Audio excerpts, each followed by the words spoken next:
La Seine, donc j'ai souvent réfléchi à cette question, c'est une mosaïque de culture, c'est des petits mondes qui sont nichés dans chaque quartier. On est fiers de la Seine, on est fiers de la Seine. Quand on va en dehors, on dit pas qu'on est de la Seine, on est de Toulon. On a un petit peu cette modestie.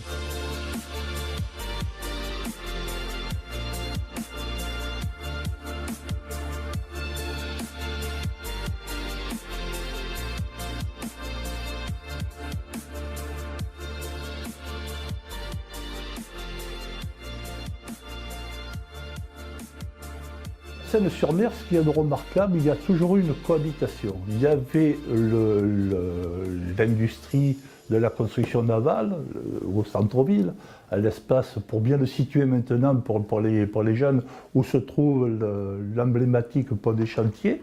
Et il y avait la cohabitation aussi d'une clientèle plus résidentielle, plus riche, du côté ce qu'on appelle, disons, pour faire très court, le côté sud, le canton sud, qui comprenait Tamaris, la baie des Sablettes. Mais il y avait toujours cette osmose, il n'y a jamais eu de contraire dans la vie. Au contraire, l'un complétait l'autre. Michel Pacha est un bâtisseur. Il vient sur Tamaris en 1880, il commence son projet sur Tamaris. Donc d'abord, c'est son château, puisqu'il achète une maison en fait, provençale, à Mas provençale, et il va l'orientaliser complètement. Et au fur et à mesure, il va créer une station climatique. Alors la station climatique, c'est un endroit où les gens, les aristocrates, toute la noblesse européenne vient prendre le bon air et en hiver vient profiter de ces journées plus chaudes que partout ailleurs en Europe.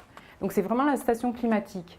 C'est d'abord un grand hôtel, puis c'est des jeux pour distraire en fait cette population extrêmement aisée. D'abord, les jeux se font dans l'hôtel lui-même, puis il fait un premier établissement un petit peu plus loin, un établissement de jeux assez modeste, comme une halle, et puis il va l'agrandir. Et donc on aura une architecture très originale, puisque en fait c'est le lieu de toutes les folies architecturales. C'est un endroit vraiment pour le plaisir, la distraction, enfin c'est vraiment pour les riches oisifs. Et à partir de là, il va construire les maisons au fur et à mesure que les gens vont venir. C'est-à-dire qu'à chaque fois qu'une personnalité va vouloir venir passer son séjour à Tamaris, il fera construire une maison spécifique. Donc c'est pour les Frères Lumière, c'est pour Eiffel. Et au fur et à mesure, ça s'édifie une espèce de ville idéale. Le problème, c'est qu'à sa mort, en 1907, le domaine va continuer à vivre jusqu'à la Première Guerre mondiale. Et on se rend compte qu'après la Première Guerre mondiale, il n'y a personne pour relancer le projet. Il y a eu des dégradations dans le quartier de Tamaris. Et donc, tranquillement, ça va devenir un quartier tout à fait anodin, avec des familles qui vont habiter ce quartier et ces belles maisons au fur et à mesure. Mais ça ne reprendra jamais cette espèce d'effervescence touristique. Les Sablettes, effectivement, on a perdu un patrimoine magnifique puisque c'était vraiment la belle époque. On imagine les femmes en crinoline, etc. C'était vraiment le casino des Sablettes de Pouillon, c'était le Crystal Palace. C'était un hall absolument immense, tout en verre et en acier. C'était pour l'époque une construction extrêmement remarquable. On ne peut pas imaginer la fourmilière que c'était. Et parallèlement, le chantier de la Seine, avec Taylor et Bellic, qui se développait, c'est-à-dire qu'il était passé d'un état de chantier forain à un établissement beaucoup plus important, avec des unités construites beaucoup plus importantes. Et il y a eu une espèce de course, parce que autrement Michel Pacha aurait continué à acquérir des terres, mais à un moment il a été bloqué par ce développement des chantiers navals.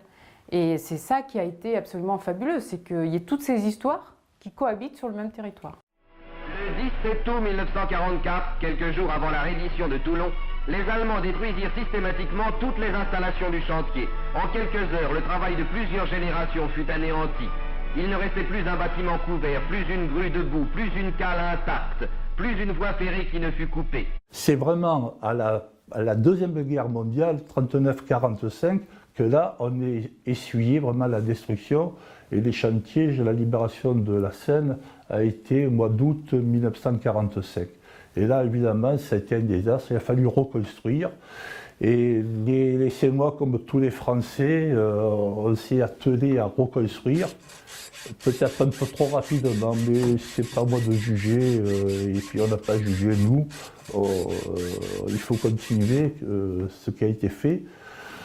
Et c'est dans les années 1955-1956 que la Seine a eu un deuxième souffle.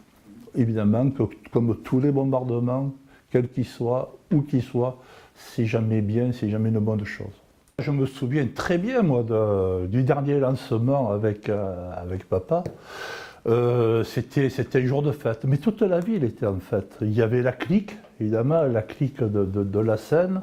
Il y avait les majorettes, le tambour, enfin il y avait les trompettes. Il y avait la bénédiction par le prêtre de la paroisse. Et puis après, il y avait, et là c'était extraordinaire, il y avait un silence mais vraiment pesant. C'était le lancement de la bouteille de champagne sur la coque du bateau, sur la proue. Et je me souviens, ce jour-là, il a fallu, je ne voudrais pas vous dire le nom de la marraine pour ce lancement précis du navire, mais la bouteille avait rebondi 2 fois. Et là, on sentait que le souffle était suspendu dans toute la foule.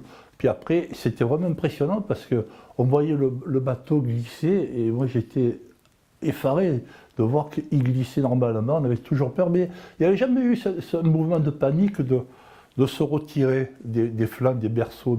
On faisait confiance et puis on a eu raison. La vie de chantier, c'était quand même... on était serrés entre nous. Parce que combien de fois on s'engueulait, mais combien de fois je leur dis, écoutez, on passe plus de temps entre nous qu'avec nos femmes. On arrêtons de se engueuler. On s'aidait. On s'aidait parce que quand on avait une gêne quelconque pour faire un montage de compréhension ou autre, hop, on était vite épaulés par d'autres collègues et il y avait on était solidaires. Ben, disons que quand je vois arriver les jeunes, d'une part, disons que j'ai un penchant pour la jeunesse, donc ça se présente bien. Et chez nous, si vous voulez, la sélection se fait toute seule. Oui.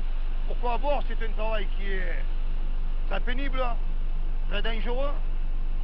Et les jeunes, au départ, où ils restent pas. Vous voyez, celui qui reste, il s'engage, il reste assez volontiers.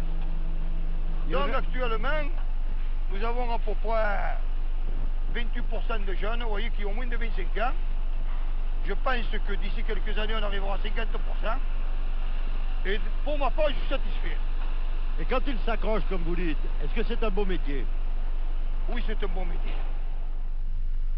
Il faut bien dire à ce sujet que la construction navale française et le chantier naval de la Seine en particulier, celui de Ciotat d'ailleurs, a la même caractéristique, vit actuellement une période faste. Les carnets de commandes sont pleins, ils sont entièrement pleins jusqu'à l'horizon de 1978, ils sont partiellement pleins jusqu'à 1980. Cela est vrai sur l'ensemble du territoire, pour tous les chantiers navals, cela est particulièrement vrai ici. Mais il faut dire aussi que l'horizon n'est pas clair, car la récession mondiale du trafic fait qu'il faut s'attendre dans les années qui viennent à une diminution d'activité des chantiers navals, ceci aussi parce que la concurrence devient plus dure et que tous les pays, au niveau mondial, s'équipent en chantier naval. Dès lors, nous risquerions d'avoir demain des jours qui soient moins gais si nos chantiers ne faisaient preuve du dynamisme qu'ils manifestent, en particulier en se spécialisant dans la construction de navires très sophistiqués qui demandent beaucoup de matière grise, ce qui est par excellence le cas des chantiers de la Seine et ce qui est la direction vers laquelle, pour ma part, j'essaie de lancer les chantiers navals français pour assurer leur avenir. Le 30 juin, le tribunal de commerce de Paris a décidé la fermeture de Normed. Donc, ça a été une décision catégorique, prise en 6 jours. Les chantiers n'ont pas fermé pour autant, puisqu'il y avait des navires en construction, il y avait un plan de charge qui était encore conséquent. Et il y a donc une société qui a été créée par le ministère de l'Industrie, qui s'appelait CNL, et qui a eu pour but de gérer la fermeture définitive des chantiers, c'est-à-dire finir les constructions en cours et au fur et à mesure licencier les gens en assurant le financement qui était assuré par le ministère de l'Industrie. Voilà. Et les chantiers ont fermé en 2 ans. Le plan d'ailleurs de Madeleine était sur 2 ans. Ils ont CNL, enfin, les chantiers ont fermé officiellement le 30 juillet 1988, mais comme tout n'était pas encore terminé, il y a eu encore un certain travail et le dernier coup de sifflet a sonné le 28 février 1989. Le gros problème, et ça c'est pas imputable à notre ville, on a on a vécu sur la mono-industrie et quelles que soient les politiques menées, il n'y a pas eu cette préscience, cette idée qu'il fallait renouveler et ajouter à la mono-industrie. C'est que dans les années 85, quand on a vu que l'agonie des chantiers de la construction navale, il a fallu faire la diversification, se tourner vers le tertiaire. Il y a eu la création des CNIM, les escalators, et un peu avant aussi, il y avait la construction des chars, les AMX.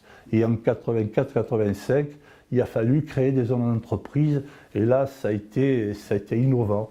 Mais ça n'a jamais remplacé la construction navale où il y avait peut-être 4000 personnes. On ne peut être que optimiste pour l'avenir de la Seine, parce que d'abord il y a des projets, parce qu'il y a une population qui a envie d'y vivre. C'est un choix, voilà, il y a beaucoup de gens qui choisissent de rester à la Seine, qui choisissent de venir y vivre. Et puis bon, voilà, c'est agréable. Un des projets structurants de la collectivité, ça a été le casino. Pourquoi un casino? Parce qu'à un moment donné, c'était un moyen de continuer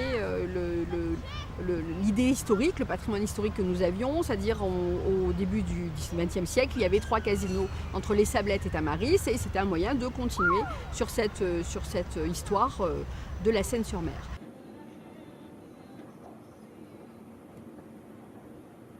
Le casino, pourquoi c'est intéressant pour une commune? Parce que d'abord ça amène bien sûr du monde qui va jouer, mais aussi parce que dans celui-là particulièrement, il y a une salle de spectacle et ça permet d'animer le soir avec des spectacles et d'une utilisation plus large que seulement les joueurs.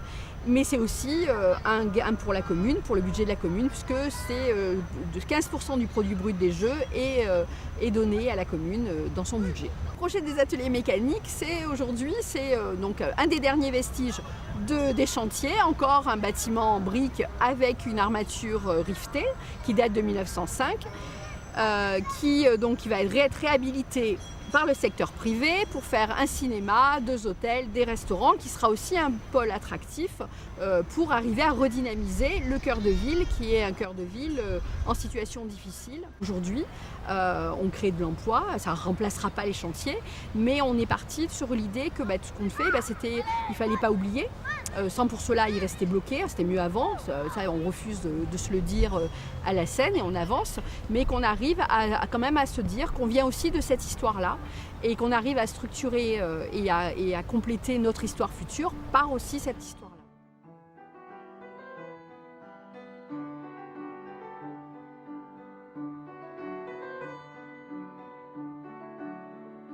Tous les Sénois, garderont toujours dans leur cœur la part des chantiers, c'est sûr, c'est sur l'affect, les chantiers.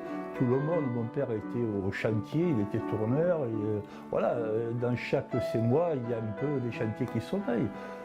Les jeunes vont le conserver par tradition, mais il faut leur dire qu'il y a autre chose, et puis il faut savoir se renouveler, il faut savoir s'adapter.